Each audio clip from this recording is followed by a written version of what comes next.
Far aloft, over the Atlantic seaboard, one fine morning in 1943, an imposing force of American naval air power proceeds to an important rendezvous. This force is the aircraft complement of a new carrier. Fighters, dive bombers, torpedo bombers.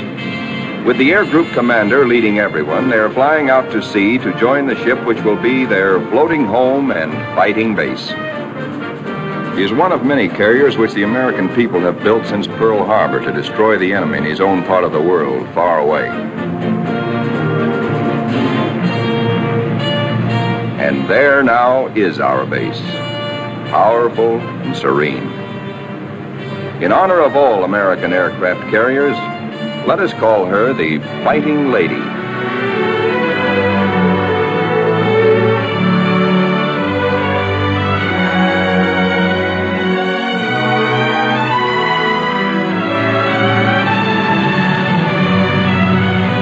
Against a good solid wind with their tail hooks down, our planes come into the broad flight deck of their new home.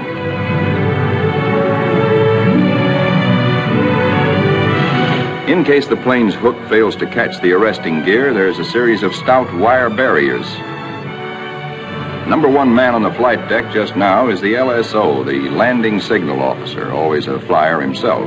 Like all aviators, he'd much rather be flying. Come on in and sit down. The plane is out of the groove and he waves it off. Come around another time, pilot, and we'll take you aboard.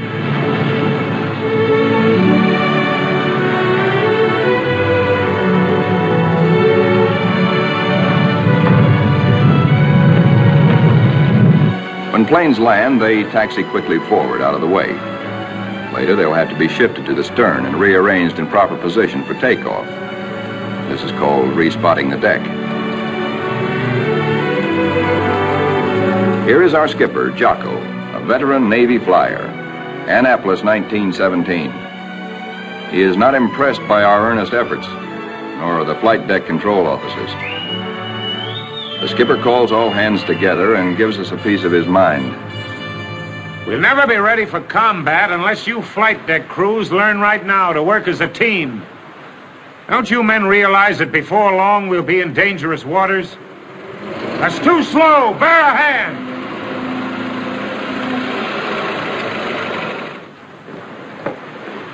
Watch out. Keep that wing clear. Get it over to starboard. Way over to starboard. Come on, get the lead out of your pants. Now, this is the way your deck should look when you're ready for action.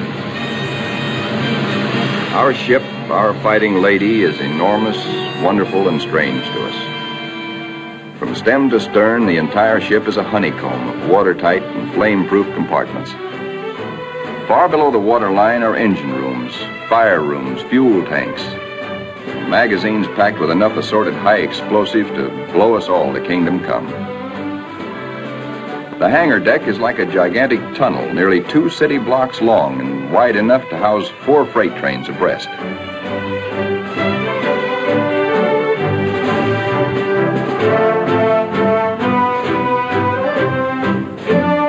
It'll take us a week, a month maybe, to learn our way around. These new surroundings are as mysterious to us as they are cold and impersonal. Our Fighting Lady is like a huge floating cave, noisy and uncomfortable.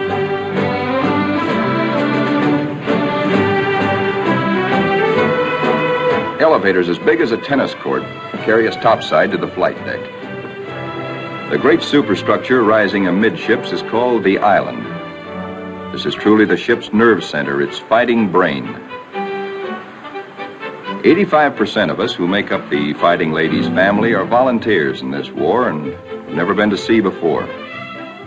We learned our jobs theoretically in intensive training ashore. A very short while ago, we were high school boys and college kids, or bank clerks, or farm hands, or factory workers.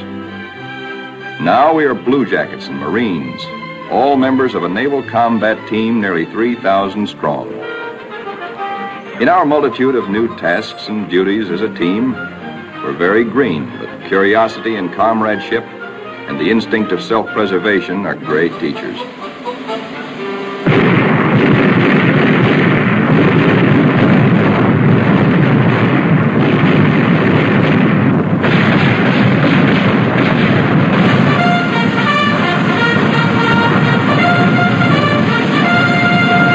Some of us have to master the delicate and complicated instruments which control the fire of our 5-inch batteries, the guns that must defend the Fighting Lady when enemy dive bombers and torpedo planes attack.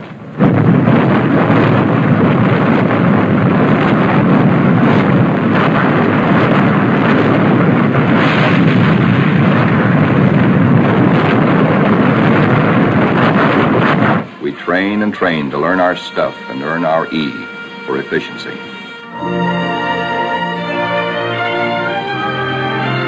The Fighting Lady's destination is still a closely guarded secret, but no one can hide the fact that we are entering tropical waters. Our ship seems more friendly and comfortable now, and we greenhorns feel that a suntan will at least make us look like fighting sailors. Even our mascot, Scrappy, has been at sea longer than most of us.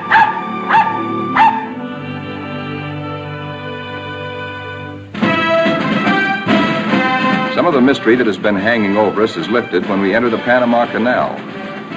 There is a lot of unprofessional nervousness about whether or not we're too big to get through the locks. By using lines instead of fenders, we do get through, as the naval constructors knew all along we would. Come on, hop aboard. We're going places. For 2 cents, I would. Do anybody want to swap?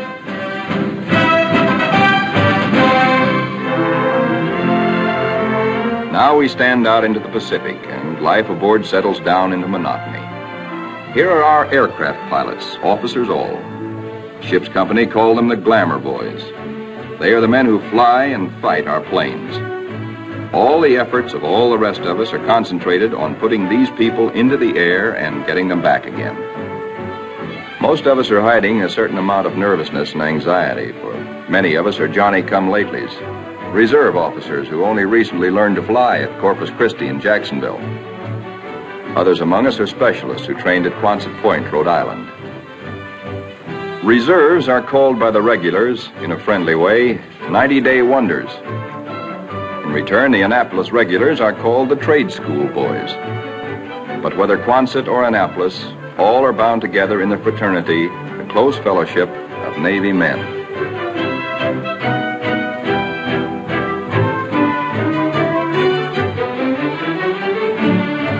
Among the ship's non-commissioned personnel, almost 3,000 blue jackets and 100 Marines, the hottest shots are the air crewmen, aerial gunners, and radio men. These boys and the plane captains are the partners of the glamour boys in the air. By non-flying blue jackets, they are called Zoom pigeons or Airedales. And because they receive 50% extra pay for flying, they are sometimes referred to as the bankroll boys.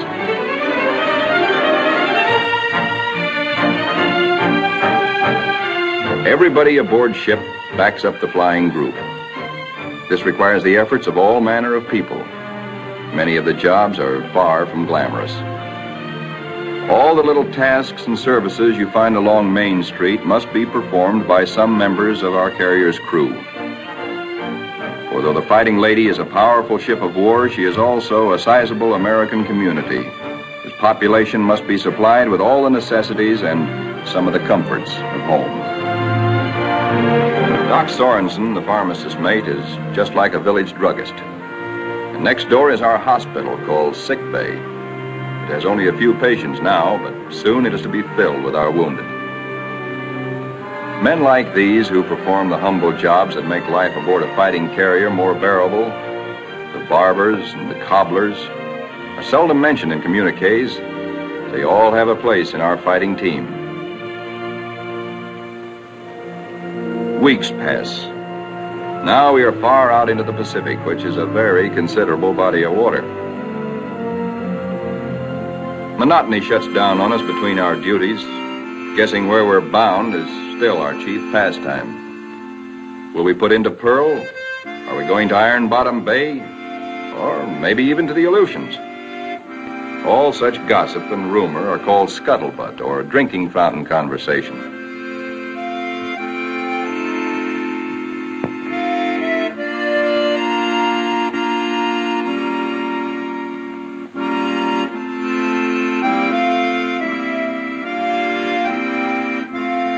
Throughout the ship, men get together in little groups to take refuge from the heavy burden of waiting for something to happen.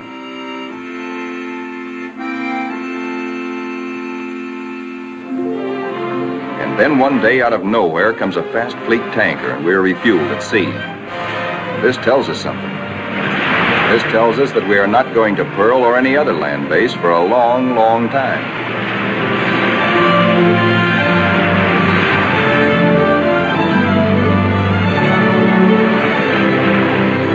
Besides our skipper, we have an admiral aboard, a sea dog who's been a naval flyer for nearly 20 years. Until now, only these officers have known where we are to go. But now Jocko, our captain, confers with the air group commander and reveals the plan. The Fighting Lady has been ordered to make a strike. She will pass through waters where no carrier task force has ventured since the bloody Battle of Midway. Remember, this is 1943, long before we took the Marshall Islands. Weather studies are made, and though this is a daily routine, somehow the whole ship senses that something is about to happen. Even before the news is broadcast to all of us, there's a new tension and atmosphere of expectancy. And then we are told we have traveled more than 7,000 miles from Panama, so that tomorrow, August 30th, 1943, we can strike the Jap base at Marcus Island, deep within the enemy's ring of defenses. The evening before our first strike, the air group commander briefs all his pilots with maps and a model of our target. We are sticking out our necks to within 1,000 miles of Tokyo to divert the Japs' attention from other American activities far south and east of Marcus. Those of us who have never before been in battle, that's most of us, ask a lot of questions of those who have seen action. Seat gunners. Don't break off until you're practically on the same course and right astern of the enemy. Then push over fast. Outwardly, we try to seem composed and cheerful, but a lot's going on inside our minds. We question our most inner selves. What'll it be like? How'll we take it? Will we do all right? This is the night when a lot of boys write one more letter home.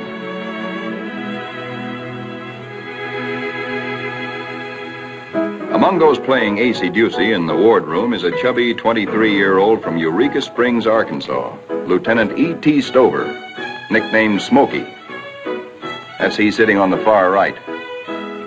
Having flown 50 missions at Guadalcanal, Smokey has been ordered to take a rest. He'd much rather be flying. Before dark on the eve of battle, our planes are loaded with bombs and gas. So that each plane will be in its precise position for a speedy takeoff, we spot and respot our deck.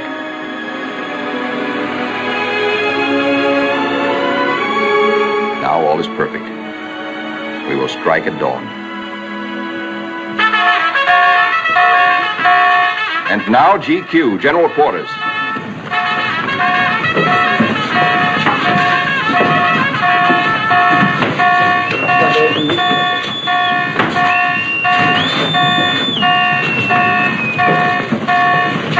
Every man on the ship goes to his battle station, his special place on the fighting team. George, the barber, will pass ammunition. Leo, the baker, will be a sky lookout. Frank, the tailor, is assigned to a first aid station. Pilots are in their ready rooms. Each squadron, fighter, bomber, torpedo bomber, assemble separately. Flyers get into their flight gear and receive last-minute data and instructions.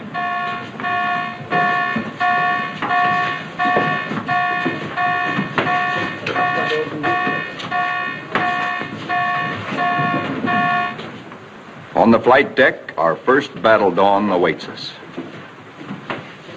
Our whole ship is on hair trigger. The Fighting Lady is hardly 100 miles from the first target of her career. These last few minutes before the order for our first action are the toughest time of all.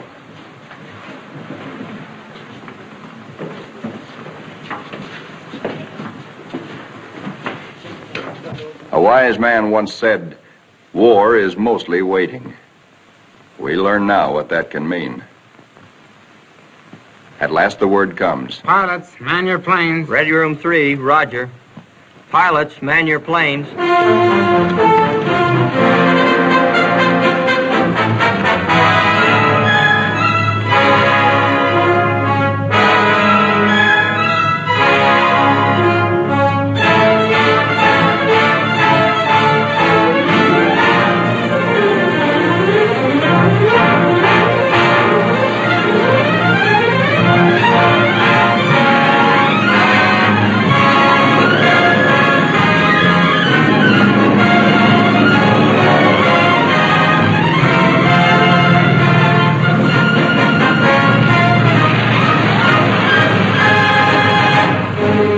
Fighters take off first to form cover aloft for the other squadrons.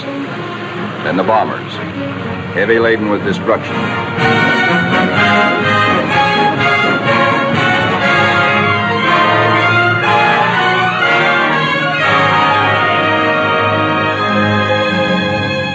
The sun has risen now, and our escorts are alert for enemy submarines. But the Fighting Lady steams boldly toward our target to lessen the distance for our planes when they return.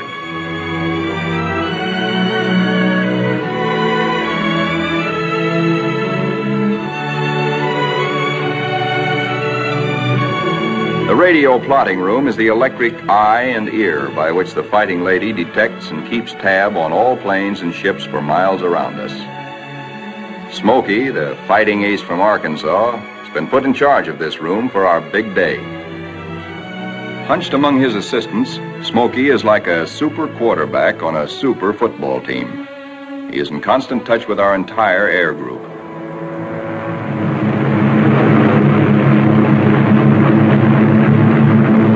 As our first fighters race in toward Marcus Island, they stay low, hoping to escape detection by the enemy's radar.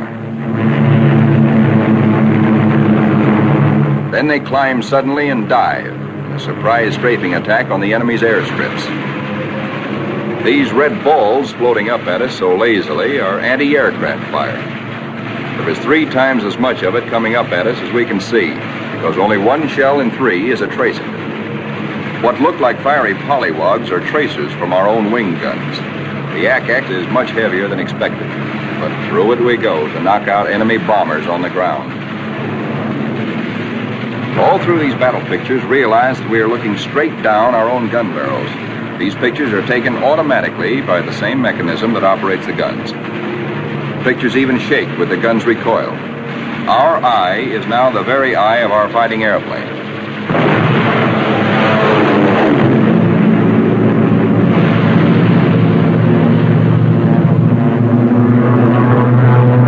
The enemy's picket boats and supply ships offshore are thoroughly strafed.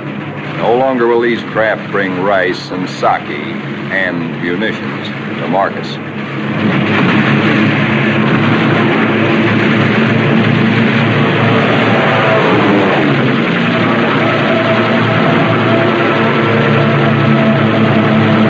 Our bombers flying higher see the island beginning to burn. A moment ago, it looked like a little jade trinket in a cobalt sea.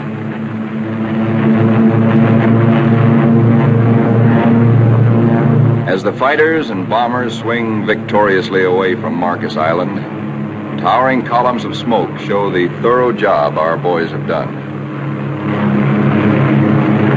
Back aboard ship, Smokey is tracking the flyers with care to be sure that none is missing and that no enemy planes are trying to follow them out to our Fighting Lady.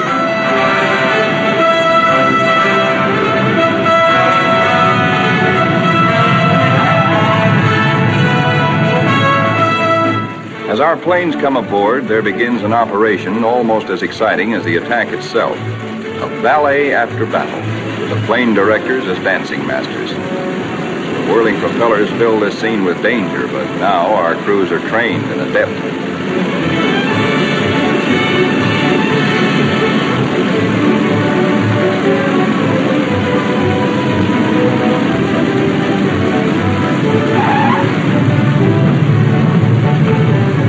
The landing signal officer performs an eloquent adagio on the Fighting Lady's stern,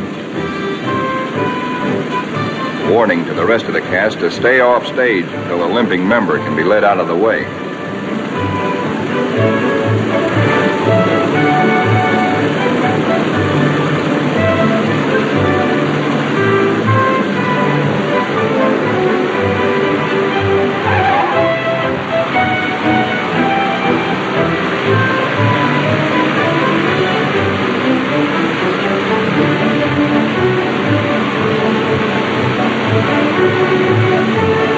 The pilots go below to report to their combat intelligence officers. They have hot news, good news. They tell what they saw and did, how many rounds of ammunition they fired, how many bombs they dropped, what they hit, what they noticed at the target that was new and different or that may need hitting again. As the reports are added up and our combat photographers develop their pictures, the story becomes better and better. Every single Jap bomber on Marcus has been destroyed. 80% of the shore installations blasted or set afire. Hangars, radio stations, gas dumps, ammunition dumps. Marcus is now a lovely mess. In the radio plot, Smokey's worried. There are planes still up there, and he's wondering about them. They are ours, though, delayed by battle damage. Landing a shot-up plane on the carrier is a crucial test of how well-trained, how alert and steady a naval flyer is.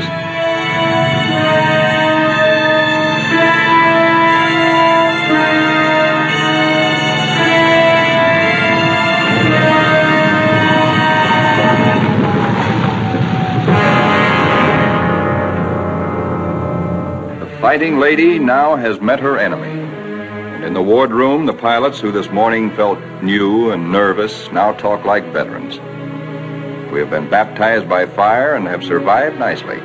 We of the Fighting Lady are growing up.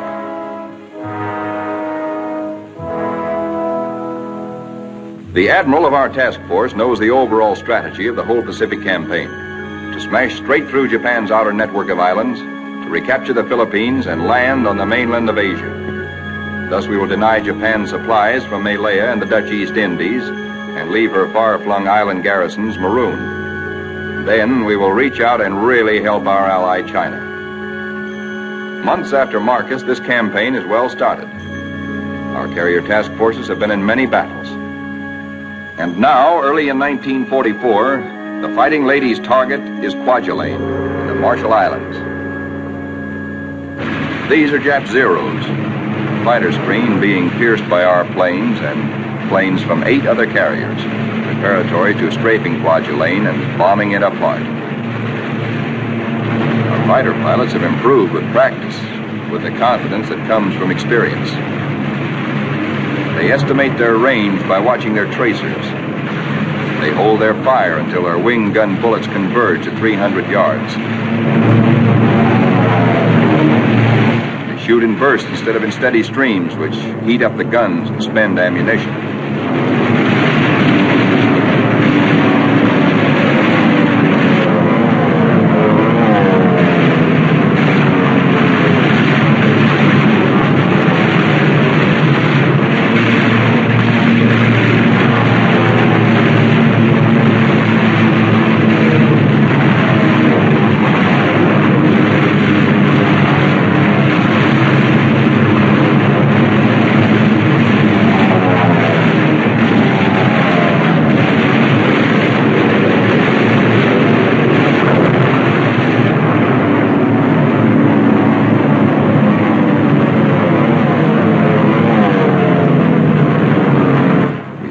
Kwajalein burning very satisfactorily.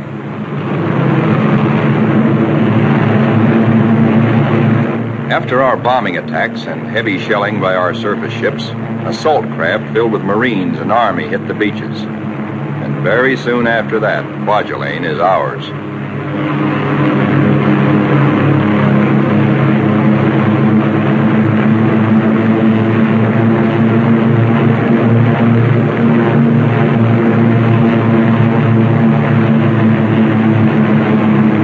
Right after Kwajalein, word comes to our admiral that at Truk, Japan's huge and secret naval fortress 1,400 miles to the west, there apparently are some heavy units of the Japanese battle fleet.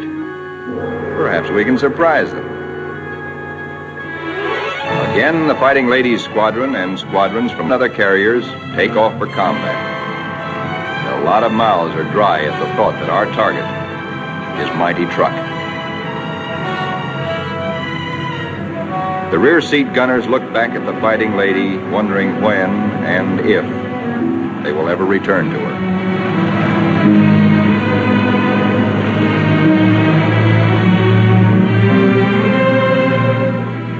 we know about truck, we know from a few photographs taken by some nervy Marines on reconnaissance just 18 days ago. We hear that it is a complex of heavily fortified islands surrounded by airstrips, with naval anchorages at certain spots among the islands. For the next 2 days, more than 1,000 of our carrier-based planes are going to sweep in on truck in relays. The planes appear to float gently off our bow. Actually, their airspeed is a good 70 knots. Diving in on truck, we again turn on our guns and their synchronized cameras. Truck's defenders are aloft and we smack them hard.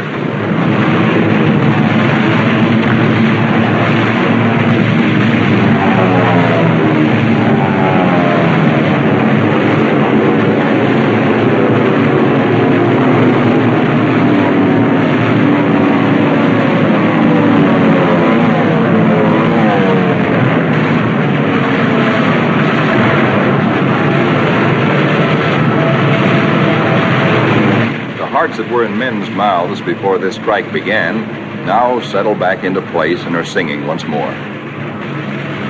There's something really grand, something historic about diving in here on this place which Japan has been building and guarding jealously from all but Japanese eyes for 20 years.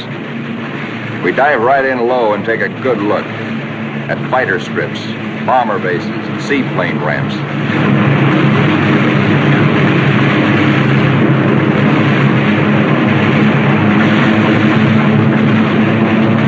In an almost vertical dive, the pilot may black out or go blind for a moment when he pulls up and out at the bottom. But the camera won't black out. It cannot see the landing of our own bomb, for we'll be up and away before that reaches the target. But it records the hits of other planes ahead of us.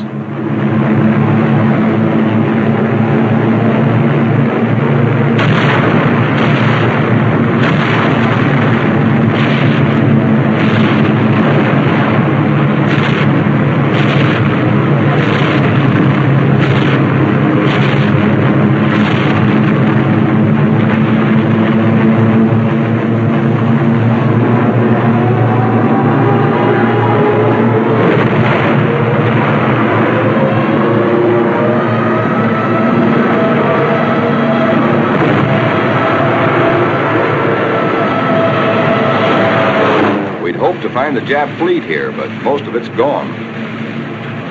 Some lingering ships, including some of their fast fleet tankers, we find hiding in sheltered coves.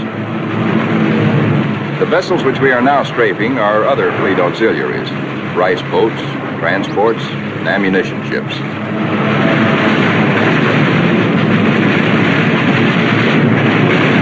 With bursts of 50 caliber incendiaries and armor-piercing slugs, we set them on fire, rip them open, often wide enough to sink.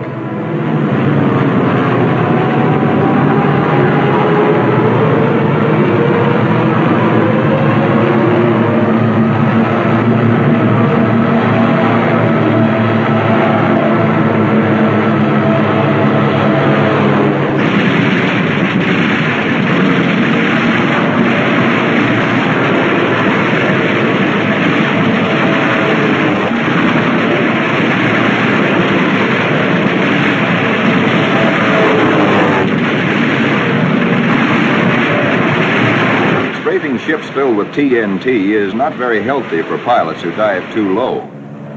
But it's hard to tell who's carrying what until the big bang comes.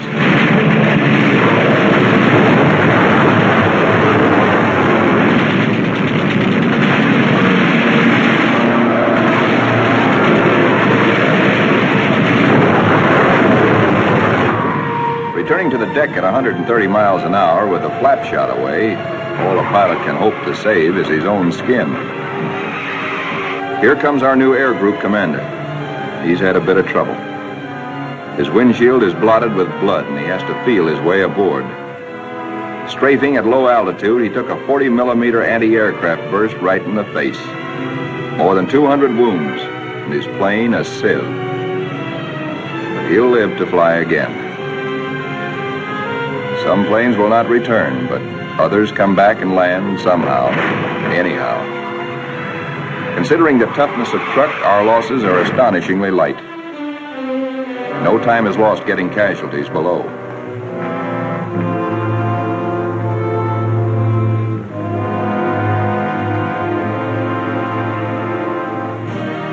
It's a long way from Truk to our secret rendezvous in the Marshall Islands. Someday it can be told just where this is. Actually, it is a magnificent new fleet anchorage, an advanced naval base, which we have taken from the Japs and made secure. Now, for the first time, we, who have been operating as separate, relatively small task forces, see assembled the enormous mass of naval power. Over 1 million tons of American fighting steel. New carriers, new battleships, new cruisers and fleet auxiliaries in an amount which Japan could never conceive, let alone produce.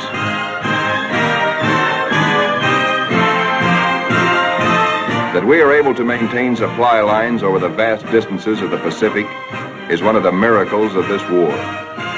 In the comforting presence of so much power, we relax and refresh our battle-strained nerves. Push my head under. Hey, Benny, when you gonna die? Who taught you to swim, hey? Here comes Benny. Our ship's post office now does really big business. Letters for us at last from home. Letters from us to friends and families. Our censors know our collective mood, our central hopes and thoughts.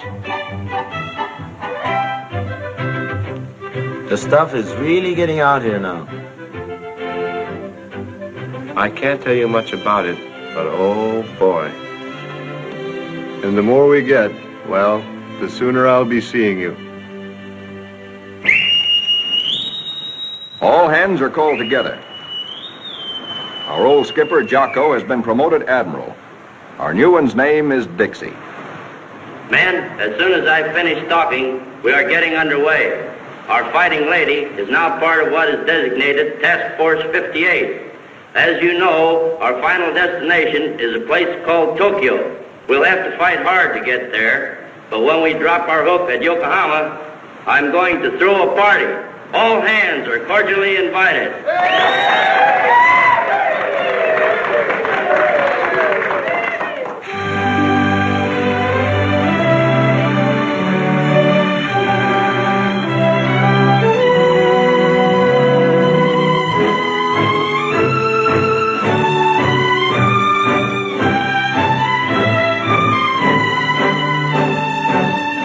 Our task forces are built compactly now around carriers like ourselves with speedy new battle wagons at our side.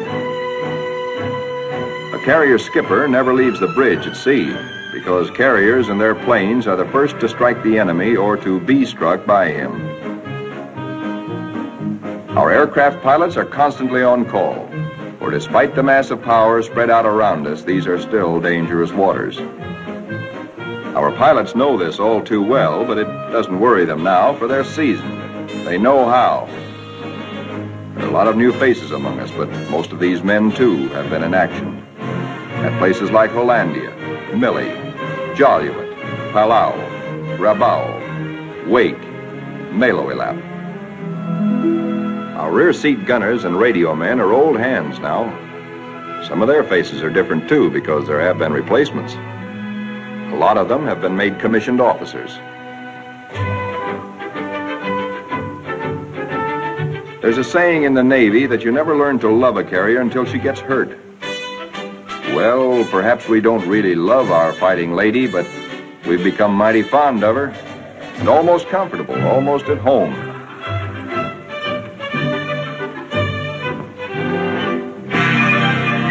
Occasionally, our shipboard movies bring us that one thing we crave the most, one touch of something utterly American, one deep breath of home.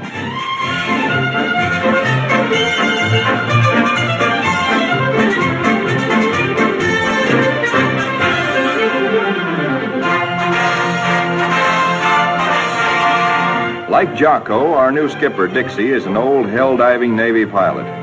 In their battle caps, he and Admiral Mitcher look like big league baseball managers. Northwest we steam, and never before in history has an ocean borne such a weight of naval power. Not a Jutland, not a Japan's proud boast Tsushima was there anywhere near the force with which we now assert that this is our ocean, this is our air, and we're seeking the Japanese battle fleet to prove it.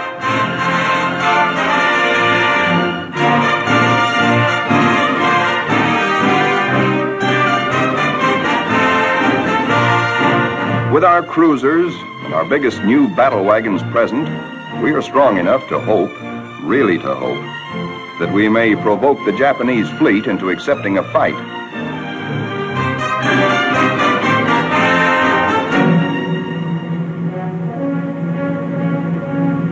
We're joined by plotting Coast Guard and Navy transports. The Marines again. So another amphibious assault is cooking.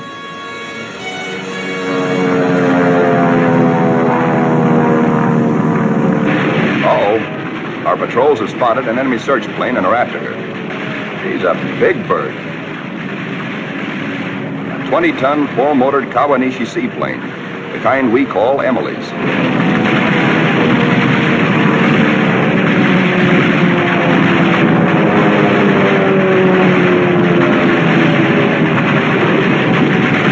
Miss Emily's a tough old girl. Right now, she's screaming for help and telling Tokyo by radio where we are. Hellcats are closing in on her.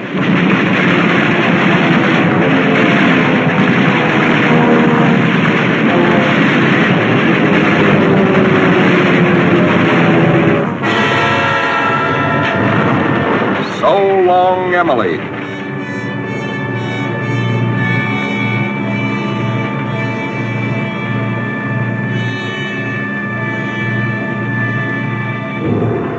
Now that the enemy knows where we are, and we know he knows, our brass hats get together on final arrangements for what may turn into another Midway.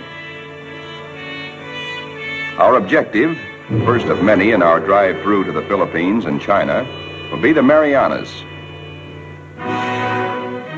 In battles just ahead of us, we are to make good use of a multitude of weapons, special devices, and techniques which have been evolved through the 30 years since the U.S. Navy first took to the air.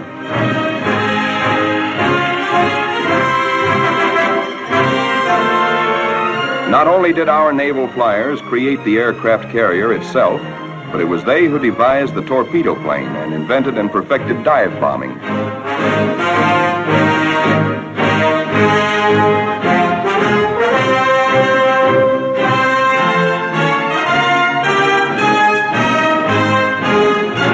Disposed about our flight decks so that planes can be quickly armed are all manner of death-dealing objects. 500, 1,000, and 2,000-pound bombs. We have torpedoes and incendiaries, and the kind of anti-personnel bombs we call daisy cutters.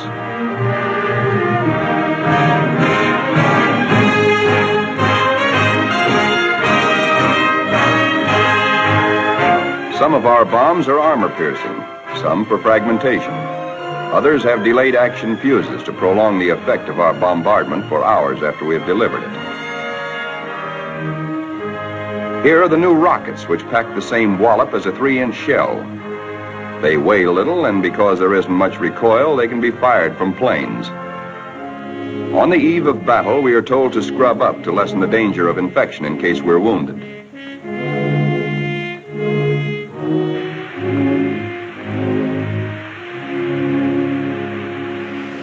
As well as our bodies, most of us prepare our souls.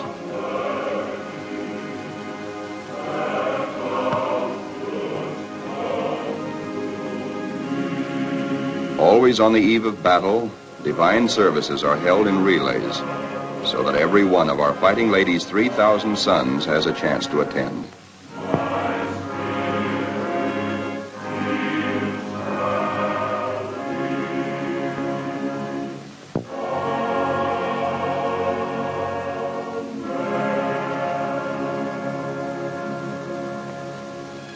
As the eve before battle lengthens, there is the usual waiting.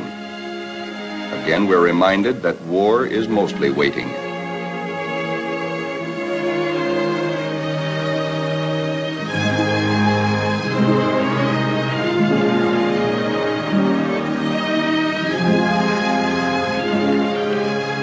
Because all cooks and bakers must soon be at their battle stations, they work all night long preparing a hearty meal of steak and eggs for our 3 a.m. battle breakfast.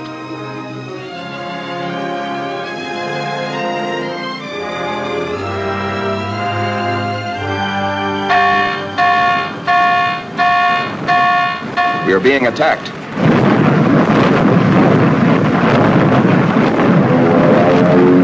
We are being attacked by Japanese torpedo planes skimming in after us wing to water.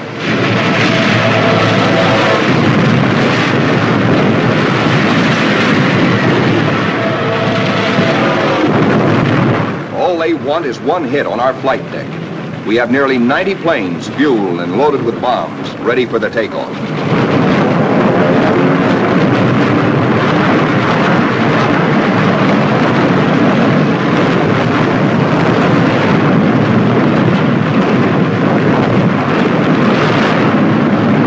Each patch of flame is a burning Jap.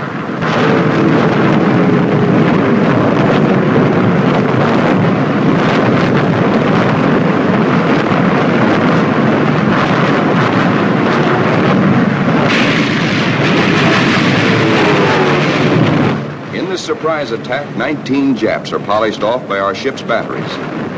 Not a single carrier is hit. We have been fortunate.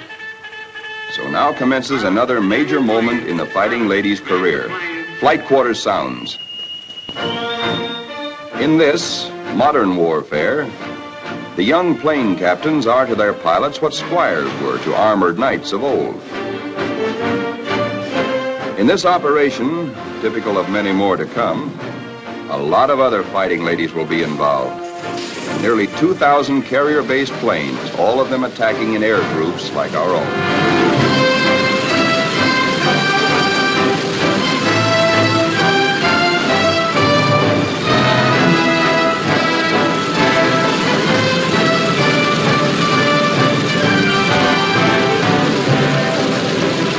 From now on, we tighten our belts and steady our hands as our Navy makes progressively bigger attacks nearer and nearer the heart of Japan.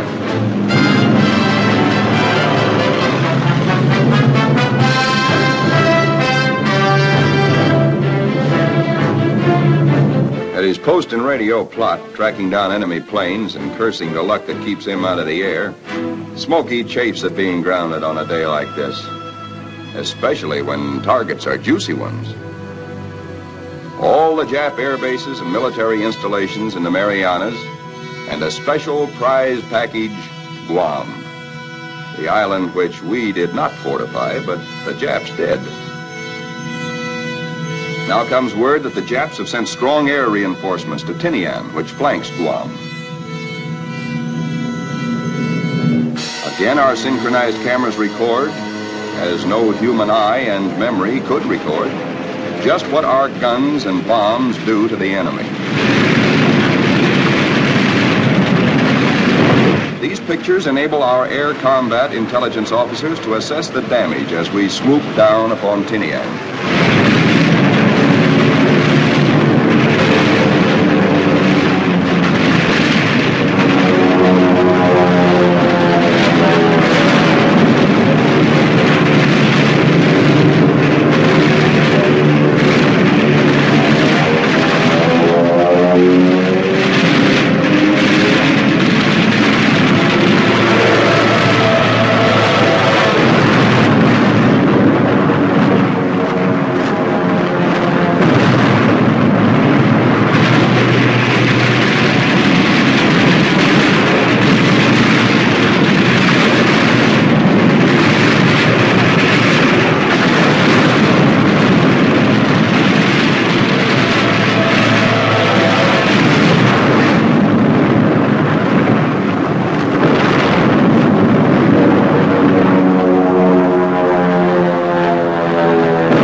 While our planes return for more fuel and ammunition, the surface vessels take over.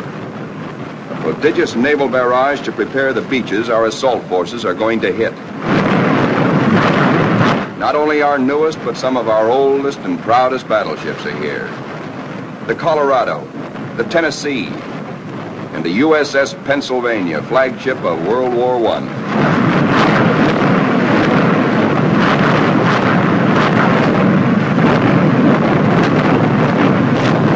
Winging home to the Fighting Lady, several of our planes, crippled, make a game attempt to land.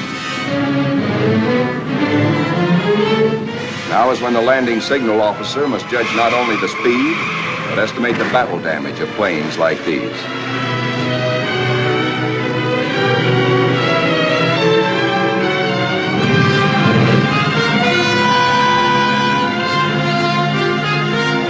And flight deck emergency crews, firefighters, rescue details, and medical corpsmen exhibit almost incredible courage.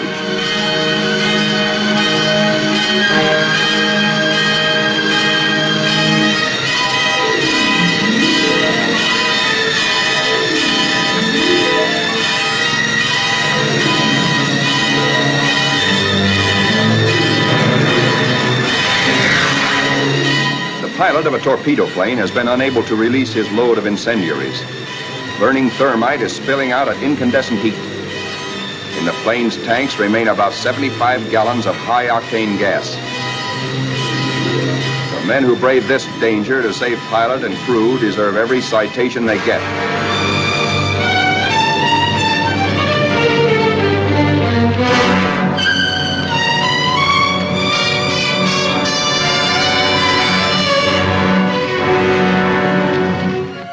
In the ready rooms, intelligence officers question battle-weary pilots. What did you see? Any Jap carriers in sight? Are you sure they were carrier-based planes? Then from radio plot comes uncomfortable news. Torpedo planes and dive bombers from enemy aircraft carriers are approaching. All hands, man your battle stations. To our engine room go orders for flank speed, which is a few knots faster than full speed, in case we need to take evasive action. All boilers are lighted to let the Fighting Lady outdo herself if necessary. The engine room people turn on the heat, and the propeller shafts churn like fate in their alleys.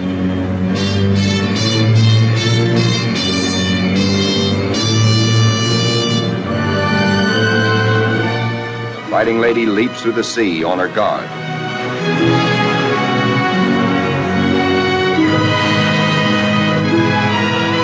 Skipper Dixie gears himself for action, and so does wise old Scrappy.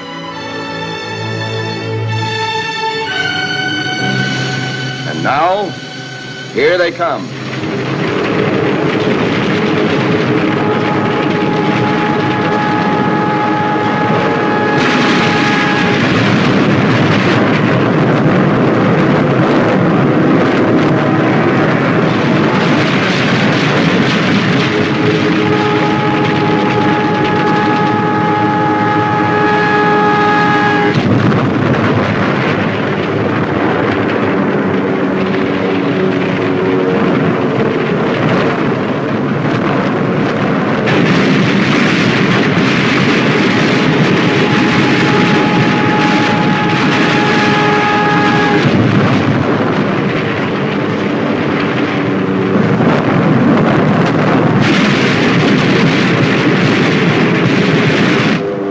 Jill, torpedo bomber, miraculously keeps coming through our wall of flak. She's approaching us fast with a life that must be charmed. Our gunners throw everything they've got, but still she comes. If he ever releases that torpedo,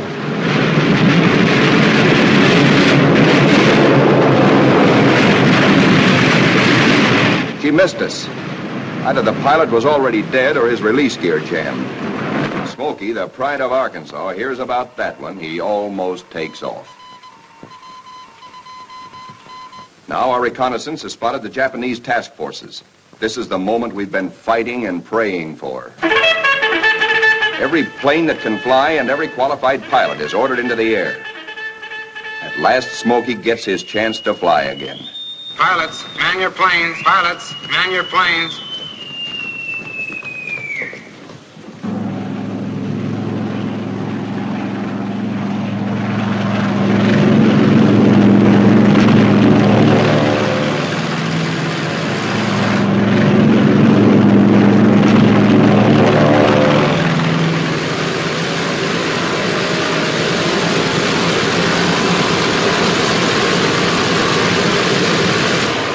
trade wind is tearing down our flight deck. Our planes strain forward to rise into it. Our entire air group thunders out behind the group commander. Now our fighters run into a smoke Jap fighters, mostly Zeros, sent up to intercept our attack on the Japanese fleet. A mad aerial scramble begins, which the boys to this day still call the Marianas Turkey Shoot. 369 Jap planes are shot down in this single day, to our loss of 22. Japanese plane makers have sacrificed strength and firepower for agility. Their planes disintegrate quickly when you hit them. They have no armor plate, as ours have, nor are their gas tanks self-sealing.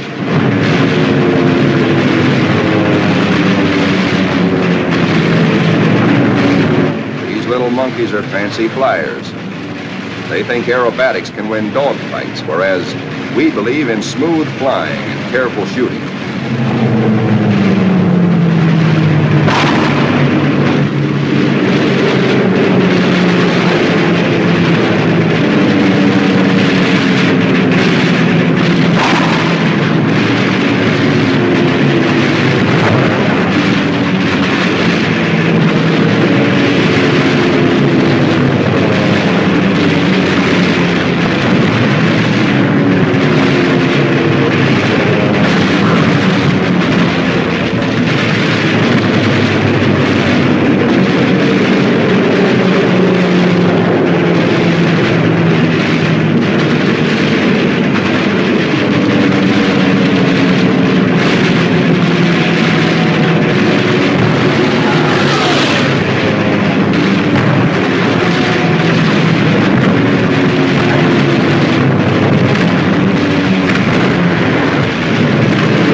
And now, at last, through a late afternoon haze from high altitude, our air combat group sights the Imperial Japanese battle fleet. These are the first pictures ever taken of a great enemy naval formation like this.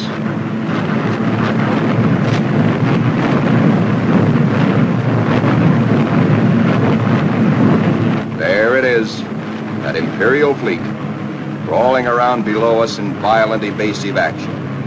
Us looking down on them in the seas they think they own. Some of these Japanese ships are scampering away at better than 40 knots. When you bore straight down on them, they twist, squirm.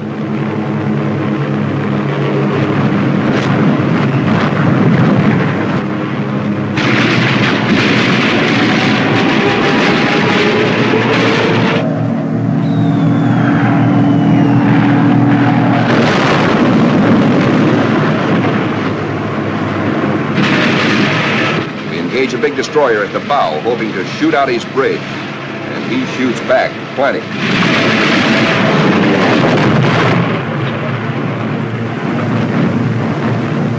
Let's go down after that cruiser.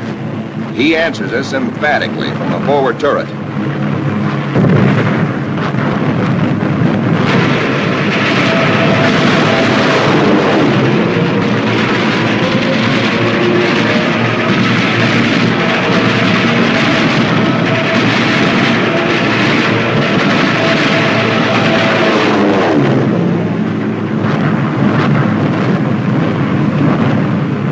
A 25,000-ton Jap carrier of the Hayataka class is going to get it. Watch 5 o'clock in the camera, the lower right-hand corner of the screen. This big flat top gets it where the turkey got the axe.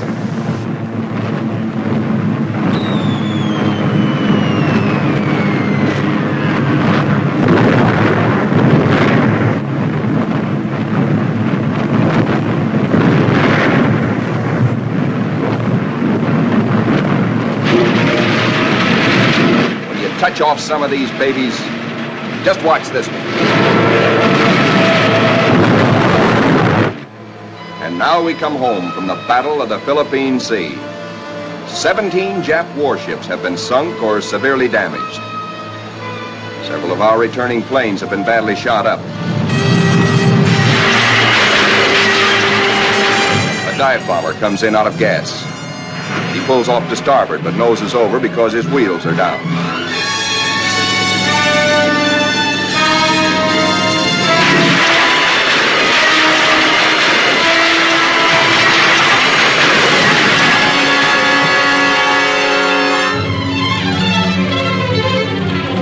This pilot has 73 holes in his plane, and his leg almost shot away.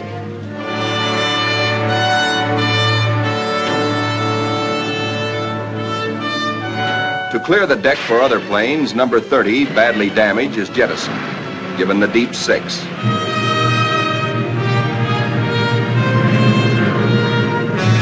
Watch carefully. This man's controls are all but shot away.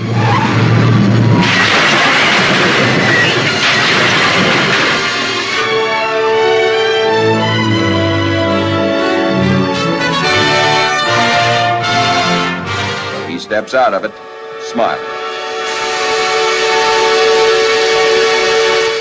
And now it is time to paint up the scores. On this fine morning, just a year after being commissioned, the Fighting Lady is beginning to look like a stamp album. She has done her share, amassing Task Force 58's grand total of 757 Jap aircraft destroyed in a 2-week turkey shoot.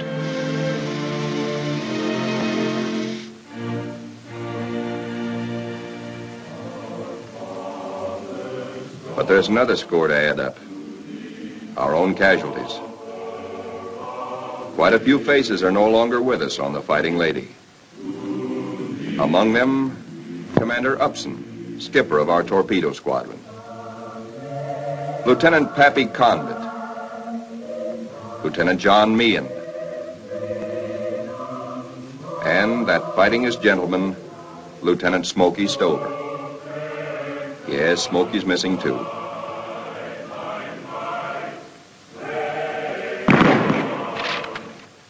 Salute them under their country's flag. For they were brave. They were gallant. Others will come forward to take their places.